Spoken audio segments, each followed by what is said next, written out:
Halo guys, di sini kami akan menjelaskan tentang wawasan Nusantara. Apa sih wawasan Nusantara itu? Wawasan Nusantara merupakan cara pandang terhadap bangsa dan tujuan menjaga persatuan dan kesatuan yang diwujudkan dengan mengutamakan kepentingan nasional dibandingkan kepentingan pribadi, kelompok, atau golongan tertentu.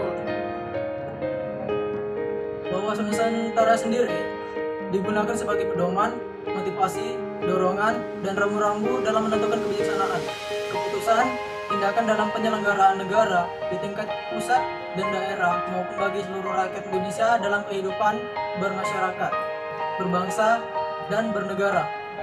Simak penjelasannya lebih lengkap mengenai wawasan Nusantara. Dan Nusantara juga memiliki 5 macam asas, yaitu yang pertama, asas solidaritas. Asas solidaritas merupakan bentuk kepedulian terhadap orang lain. Kedua, asas kejujuran. Asas kejujuran sesuai dengan fakta serta kenyataan, wajib dilakukan demi tercapainya kemajuan. Yang ketiga, asas kesamaan tujuan.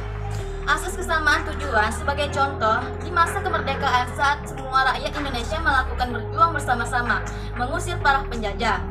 Yang keempat, asas keadilan. Tidak boleh merugikan pihak tertentu maupun mengutamakan kepentingan kelompok atau golongan sendiri. 5. Asas kerjasama seperti gotong royong. Ini memudahkan serta meringankan suatu pekerjaan.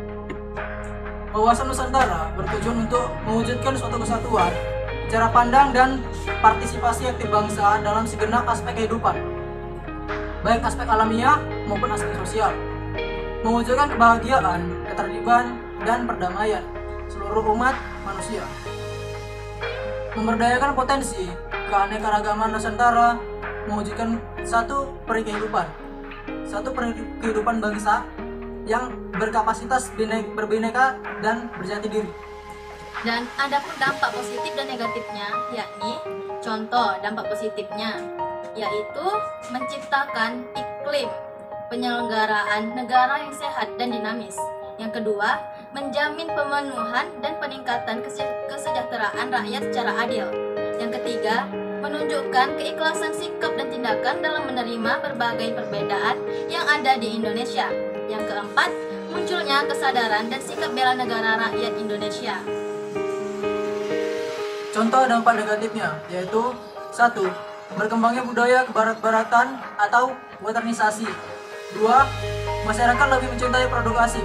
Yang ketiga, meningkatnya kasus kejahatan seksual. Yang keempat, sikap individualisme. 5. Serta pergaulan bebas terutama di kalangan generasi muda.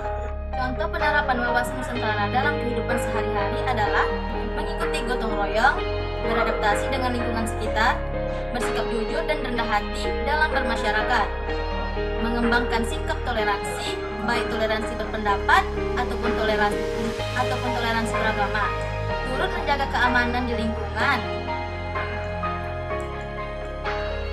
Wawasan Nusantara terdiri atas wawasan Nusantara bidang hukum, politik, dan ketatanegaraan, wawasan Nusantara bidang pengelolaan sumber daya alam dan kelautan, bidang sosial dan budaya, wawasan Nusantara bidang pertahanan dan keamanan, dan juga wawasan Nusantara bidang ekonomi.